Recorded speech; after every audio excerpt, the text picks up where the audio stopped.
Welcome, everyone. I'm delighted to have Dr. Karam Radwan joining us today on the topic of bridging the gap, leveraging metabolic research for precision integrative psychiatry in autism spectrum disorders.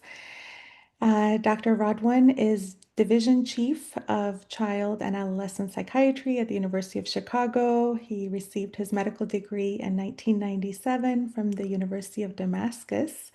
He completed adult psychiatry residency training at the University of Missouri in Kansas City, then fellowship training in child psychiatry at the University of Michigan.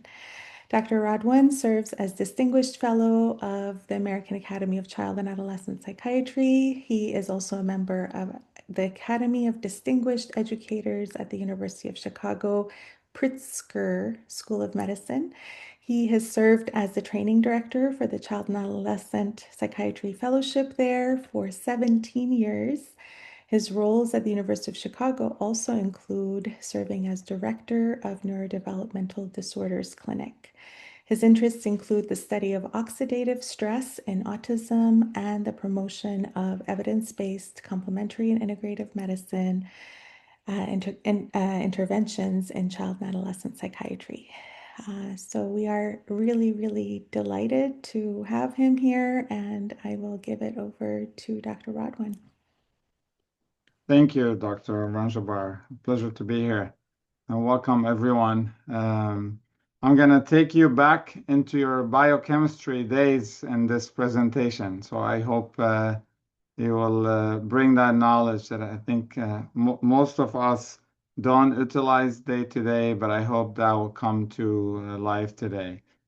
And I know we're talking about a complex disorder today, pretty much a heterogeneous disorder, which makes it a bit difficult to generalize this knowledge, but I'll do my best to target some of the discussion today.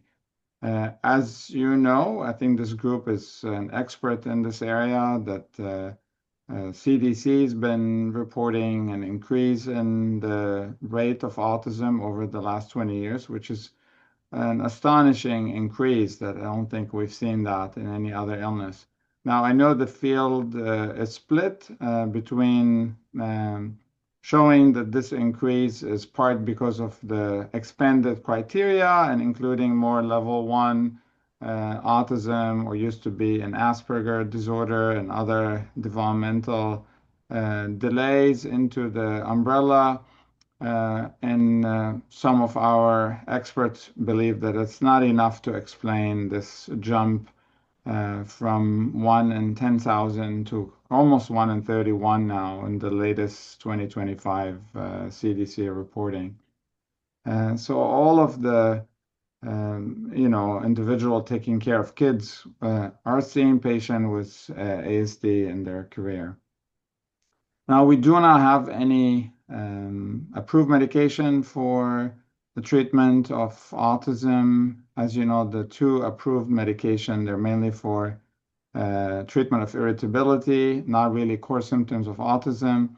And I would even describe that FDA approval as a pseudo-specificity, because these medications anyway work for irritability in any condition. And they're not different when it comes to treatment of irritability in autism. We know that autism is phenotypically different. It's very hard to put two alike in one category. So I want to keep reminding you of this as we move along today. Metabolically, I think you've seen children with autism often come with significant metabolic risk, and we'll talk about that later on today. But the focus is to see what we know from the current evidence, what can we measure when it comes to metabolic health, and how we can leverage that, especially from an integrative point of view. So the key component of what I wanted to discuss today. Recording in progress. Oh.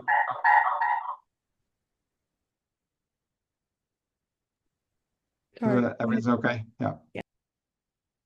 And to talk a little bit about the redox and the one carbon cycle from biochemistry, along with some knowledge about mitochondrial dysfunction in autism, which is pretty common. And I'll differentiate between mitochondrial disorder, which we all studied in probably medical school, from mitochondrial dysfunction. We'll talk about what we have available in a clinical setting in terms of what kind of biomarkers we can order and what is not available that kind of remain in the research domain, that the hope that that will become more available as we progress with research. Now we'll talk a little bit about maternal risk factors for metabolic health in children with ASD. We'll review evidence for some common integrative strategy like NAC, folinic acid, or leucovorin, looking also at glutathione, and then mitochondrial cofactors, and how we can apply it in our practice. So if we look at autism, it's a quite complex disorder. It's not a disorder that affects the brain alone. As you know, kids with autism have high comorbidity. About a third have significant GI dysfunction. About 25 to 30% have epilepsy. Some have significant complicated epilepsy. You'll find anxiety is highly comorbid with autism, agitation and aggression, intellectual disability.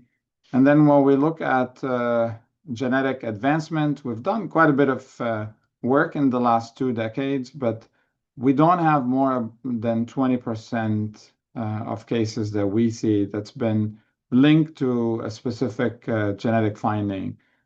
So we have the simple genetic finding like Fragile X, Rets, which pretty rare and carry a distinct pathway, versus what we see in copy number variant, which is very common. Probably many of us in this room have some of these copy number variants, deletion or duplication, but it does not mean that it will lead to autism per se.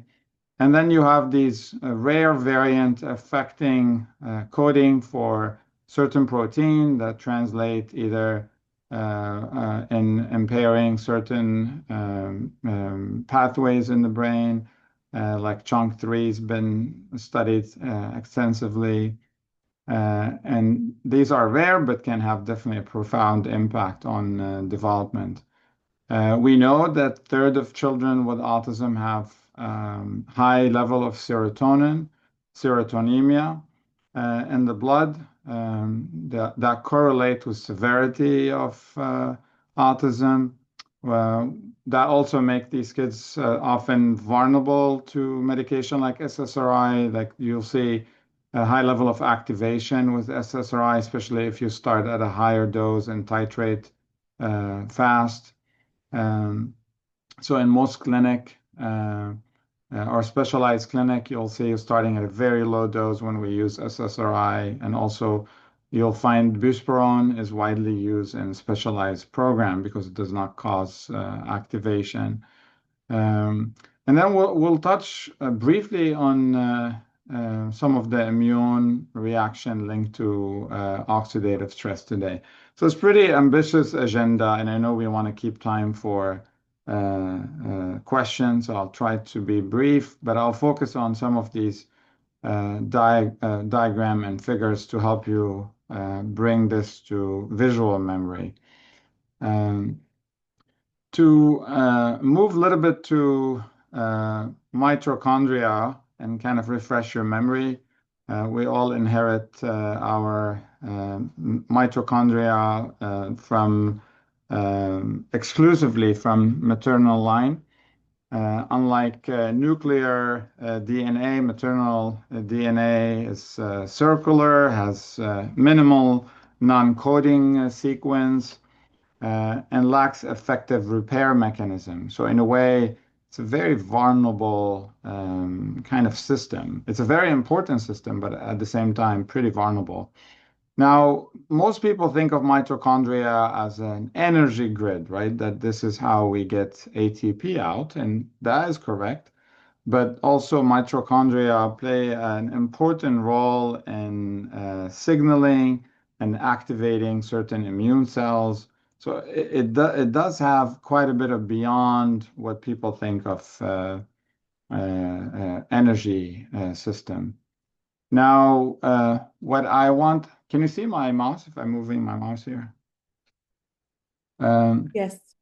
Pyruvate is the kind of the main component that the mitochondria utilize to come to this acetyl-CoA, which is a main component that will fuel the Krebs cycle, if you remember from your biochemistry days. And often what you see in children with autism, about maybe 25 to 30%, that if you measure pyruvate, you'll see an increased level of the byproduct of pyruvate. So you'll see increased lactate or alanine, showing that the mitochondria is not utilizing pyruvate the way it should be. And you'll be able to measure that by looking at the ratio between pyruvate to lactate as a way of kind of measuring health. Now, why this is important and when do we do it? We'll talk about it in the next few slides. But I just wanted to remind you of this pathway here. Now, another important part while we're on this figure before we move on is to look at carnitine. Have you recommended carnitine to some of your patients? Okay, I think Emilia is nodding. I can see her. Okay, so you are a bit familiar with carnitine. But carnitine is an important molecule that helps us take fatty acids to convert that to a molecule that can cross the mitochondria membrane. Without carnitine, fatty acetyl-CoA cannot really cross. So this is the fatty acid metabolism there that produce fatty acetyl-CoA. But without carnitine, you're not going to be able to go inside and be able to utilize fatty acids in energy production. Now, we see in autism decreased level of carnitine. We don't fully understand that. We know many things can affect carnitine. A good example for this group will be valproic acid.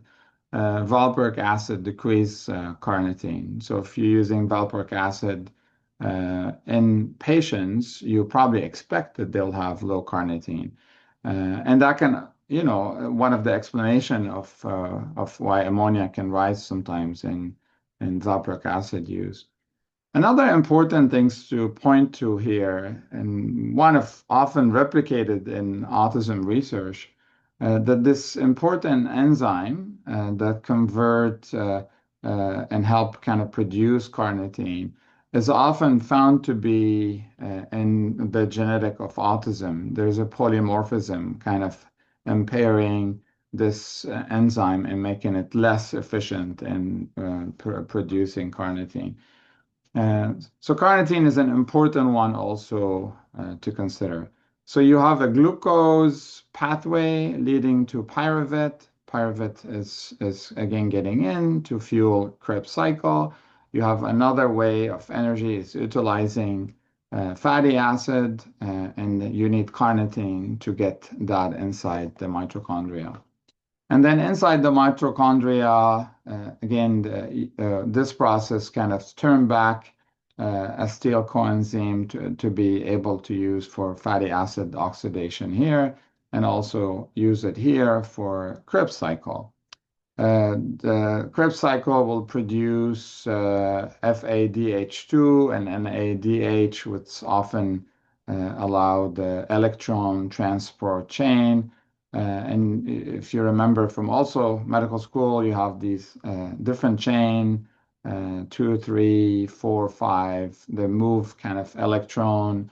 And finally, you get to this ATP pump that really throw ATP out to the cell as a main source of energy. So any question here? Because I think this is, I guess, a good basic understanding so we can come back to some of these molecule and how we measure it and how we can make use of it in our work and integrative work. Now, we know that oxidative stress is a problem in children with autism. Glutathione, which I will also describe in the next slide, which is often a major antioxidant. It's often low in autism. It's not specific to autism because you also see it low in other neuropsychiatric problem, Parkinson's, schizophrenia. But oxidative stress has definitely an important role to play in autism, which we'll try to focus on. We already talked a little bit about mitochondrial dysfunction. Now, again, we're not talking about disorder, like not the one that you do muscle biopsy that you see that in a severe deficit that lead to atrophy. We're talking about dysfunction, that these kids have not an optimal performance. And if you measure it using the electron chain through biopsy, you notice that the complex 1 and 3 often cited in kids with autism are below the normal function that you see with typically developing children. We already talked about pyruvate. I'm going to come back to it at some point. And then this is where I think the field is now moving and understanding neuroinflammation. We do know from many research that we have an inflammation signature in subgroup of kids with autism. You'll find elevated interleukin-6, TNF.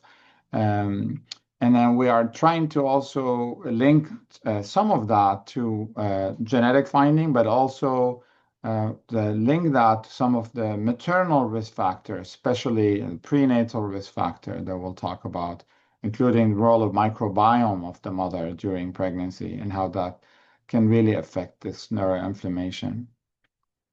Now, this is a visual overview of again, one more biochemistry. I promise not many more, but just few that you'll appreciate this talk. It's very difficult to talk about these things without putting them in perspective. The 1-carbon pathway is an important one that on the left here, you see B9 kind of a pathway. I think most of you are probably familiar with the MTHFR polymorphism that can really impair our body's ability to produce the methylated versions of B9, which was the final product that help in the transmethylation pathway. And this is how B9 and B12 can provide methylation through methionine and SAMe. If you heard of SAMe, SAMe is used in integrative medicine and arthritis, depression. There are multiple randomized trials and meta-analysis on SAMe. And then homocysteine become a major player in the third pathway, which is important here, which will produce glutathione. So you take cysteine, and this is, again, not a detailed figure, but there are many enzymes that play a role between homocysteine and getting cysteine, the rate-limiting factor of glutathione, which is a major antioxidant that you'll find in many cells, especially in liver cells. This is how we detox many components, including alcohol and other things that our body kind of exposed to on daily level.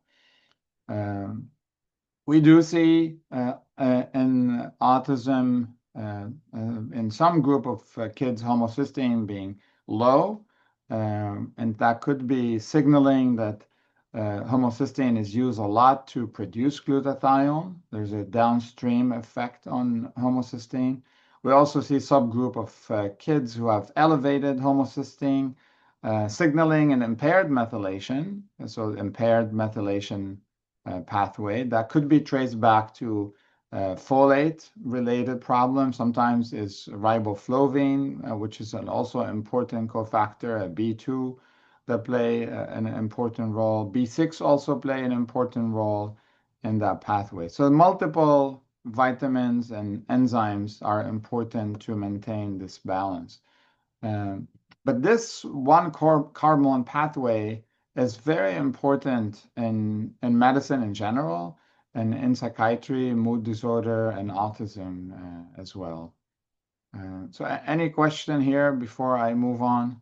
So this glutathione here, which you'll hear me talking quite a bit about glutathione, and I'll share with you a little bit about the study that we've done here. Glutathione is a 3 amino acid, really glutamate, cysteine, and glycine. And it's really the most abundant intracellular antioxidants that we have. There's two forms of it. There's the reduced form and the oxidated form. And you can measure the oxidative stress in the body by looking at the ratio between the reduced form and the oxidated form. And this is clinically available in most labs, and now it's easier to do. Maybe 5-10 years ago, it was not as easy to measure it. Now, as I mentioned earlier, we do know that glutathione is low in children with autism, as well as many other neuropsychiatric disorder. And when I say is low, again, I'm talking about the reduced form to the oxidized form, the ratio showing that they are less reduced form. You can see from that bar that ASD children have roughly 30-40% lower glutathione level compared to the neurotypical control. And they have more oxidized form, the GSSG. And glutathione depletion impairs detoxification, increase oxidative damage to DNA, lipids, and protein, and compromise also mitochondrial function. When oxidative stress goes up, you do have more impairment in mitochondria. So it is how this one carbon pathway that I showed you can have an impact on mitochondria, beside impact on many other systems.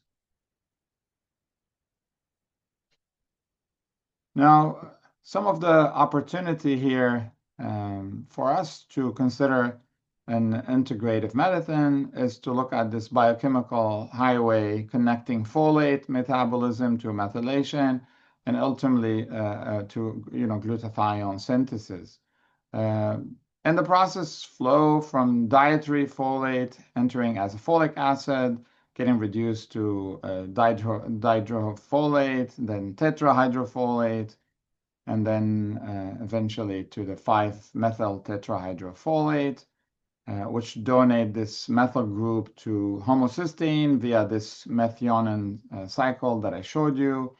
And it's a B12 dependent along with the B2, B6, regenerating the methionine, which again get activated to this SAMe product that we talked about. I'll be brief with this one, but also just to give you a bit of a view of something that it was not shared in that slide, which is you're going to hear more about BH4, tetrahydrobiopterin. Have you heard of BH4 or know a little bit about BH4? Problem with BH4 is not something we can measure in the blood. There's no good clinical measurement for BH4. BH4 rely on folate. It's a major precursor for many of the neurotransmitters, dopamine, serotonin, norepinephrine.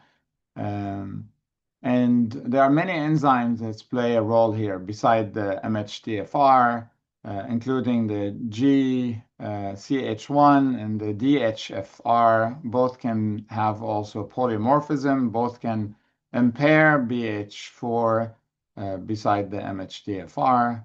But BHF4, if it's impaired, what you're going to see a few things. One, you're going to see impairment in neurotransmitters production. The second thing you'll see is effect on nitro oxide. BH4 regulate nitro oxide. And when there is a decoupling of nitro oxide, there's a significant increase in oxidative stress. That's independent of glutathione. Obviously, this will deplete the glutathione, and is one of the proposed explanation of why glutathione is low in some of these neuropsychiatric problems, including autism. Most of the study on BH4 is measuring BH4 in a spinal fluid, so requiring a spinal tab. And there's by proxy of BH4 that we can measure in blood, but mainly in research setting. So it's not yet available for kind of clinical use, but this is an area of research that's really getting a lot of attention. There's a few approved supplement for this that is used for a specific kind of illness, but not much yet studied in a systematic way in autism. Now back to the mitochondrial dysfunction.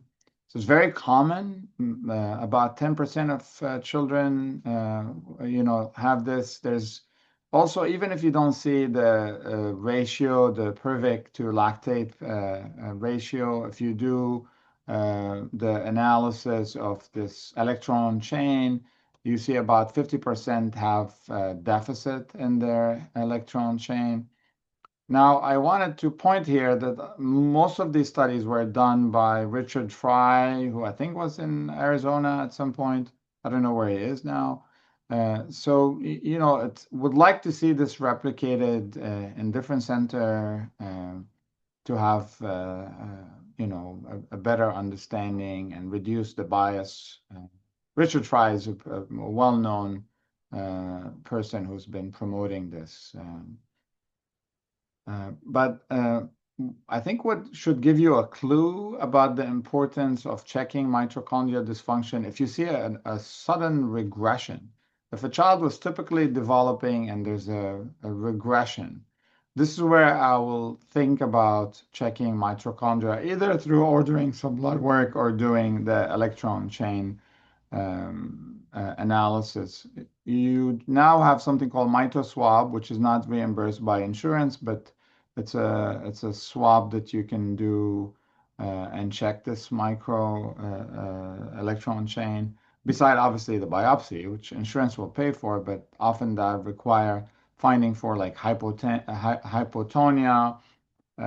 fatigue, like kids having really difficulty performing their daily activity. You can see that there's significant muscle problems. Then you can do the biopsy. But most of these kids I'm referring to have fatigue, but they have often regression as what you see more. And then some kids obviously have seizure and other neurological finding.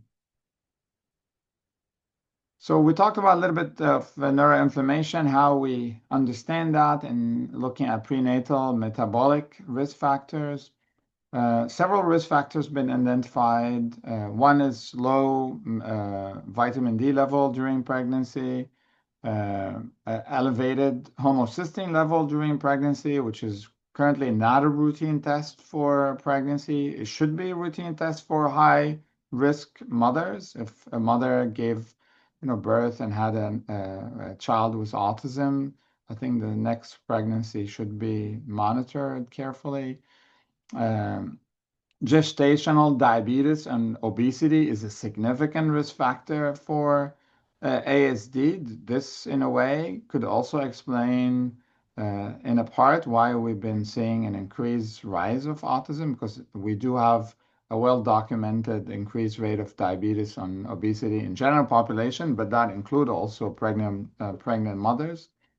And that's a really interesting area of research that I think will probably pick up in the next 10, 20 years.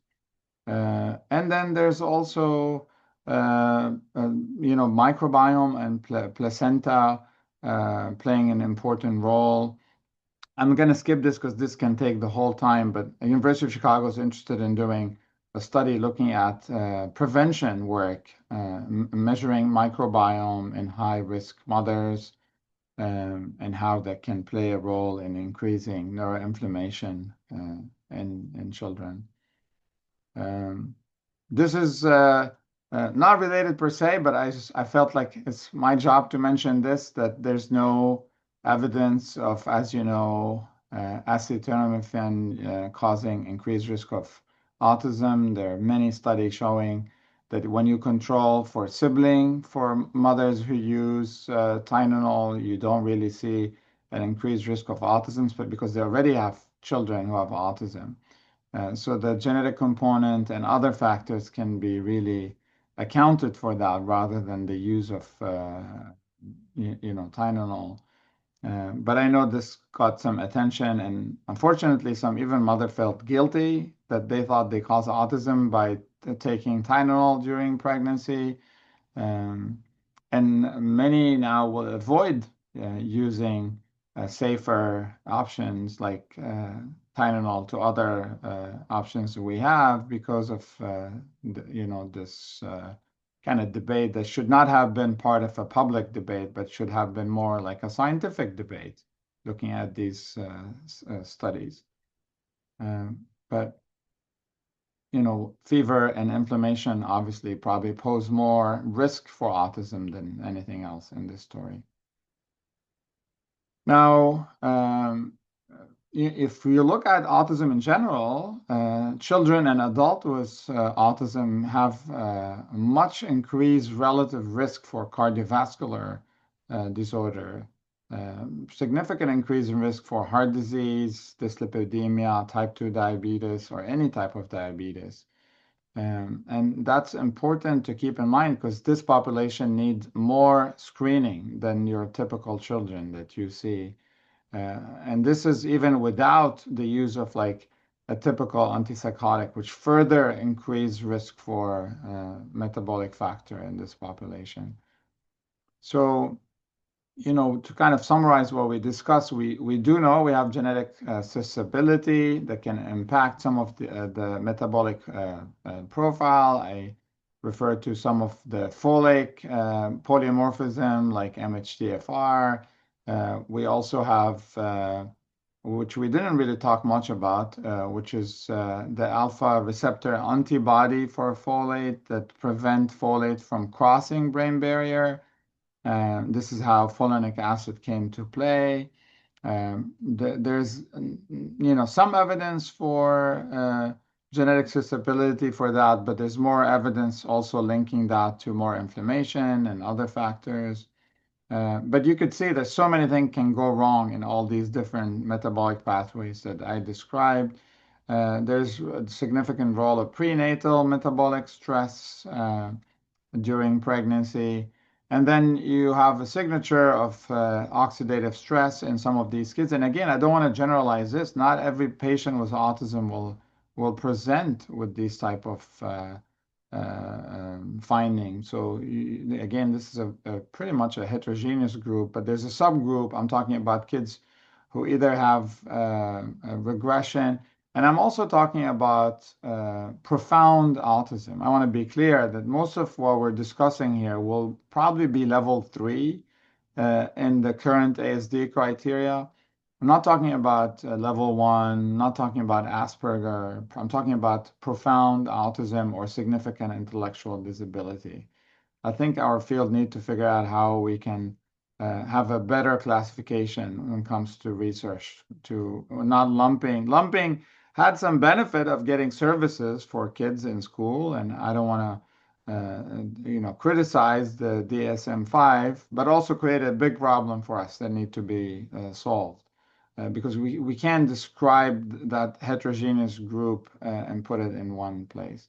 Now, there are advancement in some of the new methods of looking at some of these metabolic changes in the brain using like brain spectroscopy, which is extremely expensive, but we can measure like glutamine and glutamate ratio. We can measure N-acetyl aspartate, which is a measure of integrity in white matter in the brain. So we have now new tools coming, but again, they're all research tools and they're not translating yet to any clinical meaningful way. But if you're reading literature, you see quite a bit of focus on imbalance between excitatory and inhibitory circuit, and glutamate is an important player there. So if we want to translate that to phenotype, right, what can we picture in patient that we see? We can picture one group that has more oxidative impairment, decreased glutathione level, increased homocysteine level, and impairment in both vitamin D and B12, adding more pressure on that. You could see many children have significant irritability, self-injurious behavior. Before we jump and start these kids on a typical antipsychotic, we have first we should investigate and see if we can measure that.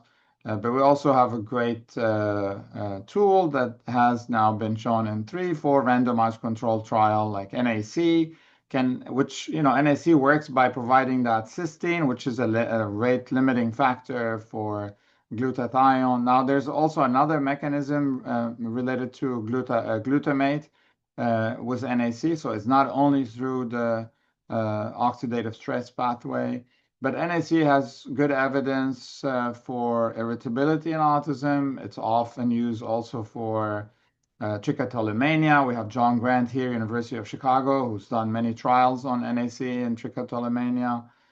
It's also used as an augmentation strategy in OCD and negative symptoms of schizophrenia. But you now have appreciation of why would NAC be a viable option. Now, if we see a regression, we see hypotonia, fatigue, and we measure some of the mitochondrial biomarkers, and we see a reason to believe there's an impairment there, then you should consider adding L-carnitine, especially if you find a low L-carnitine level or acetylcarnitine.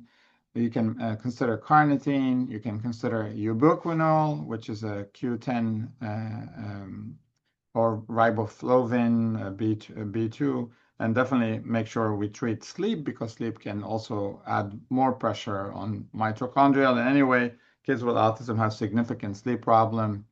And melatonin been shown to have the best evidence for treating sleep-related problems in this population. Now, cardiometabolic profile, we should do frequent lipid profile for even children who are not on a typical antipsychotic, but present with autism. Now, if they're on a typical antipsychotic, we should follow the recommendation both of ACAP and of the Endocrine Society of measuring lipid profile, A1C, waist side, screening for metabolic syndrome every 6 months in this population. We should also consider strategies to reduce that. And this is not the scope of this talk, but like considering metformin early on if patients are, gaining weight on a typical antipsychotic or switching a typical antipsychotic. There will be a role for GLP-1 at some point that will be investigated in this group. So if we think of the 3 tiers of intervention, one tier is to do what I think most of us doing anyway, but maybe not measuring homocysteine as much as we should. The second tier is to consider measuring like glutathione, lactate and pyruvate, L-carnitine, acetylcarnitine. Now, this we'll see maybe question and answer. There's a study that's been retracted about folinic acid in the European Journal of Psychiatry in January. So there's less excitement about leucovorin, and there's questions about the efficacy of it, but that doesn't mean that we should stop doing it. I just want you to be aware that there's an important finding in that last study that the journal decided to retract the study. And then this is more, I think, in a specialized setting like neurodevelopmental clinic where we can order a mito swab, if we need to look at organic acids. And we're doing a study this summer here, excited about to use urine spectroscopy to see if we can actually use urine spectroscopy as a way of screening for autism. So it's a urine sample. If that can help us identify kids at risk early on, we can get them to a neuropsychology assessment. This will save a lot of headaches. So this is a pilot trial. We're trying to replicate an older study, which was published in Lancet, but it was done in Turkey. So this is a first attempt to replicate that here in the US. I'm not going to spend the time. There's so many studies you can look at. NAC has significant evidence. It is evidence-based in this population. I've done a trial here utilizing glutathione. Before, the reason NAC was used, most researchers did not think we can give oral glutathione, and the way to increase glutathione was thought about using NAC as a way to get more cysteine in the body. The reason I wanted to do this trial, NAC sometimes in 12 weeks you see like a plateaued level. Also, there's now form of glutathione that can be observed. We've seen that in many studies. Unfortunately, this study happened during COVID, so we couldn't recruit all the number of patients that we wanted to recruit. But with the limited number that we have, we were able to show that actually absorption was well documented. There's improvement in the reduced form of glutathione. And we couldn't really make a big conclusion when it comes to irritability because of the sample size, but most kids did show some improvement similar to what we see in NAC. I'll still use NAC over glutathione pending more trials on NAC. There's only 2 trials so far, and there'll be more coming.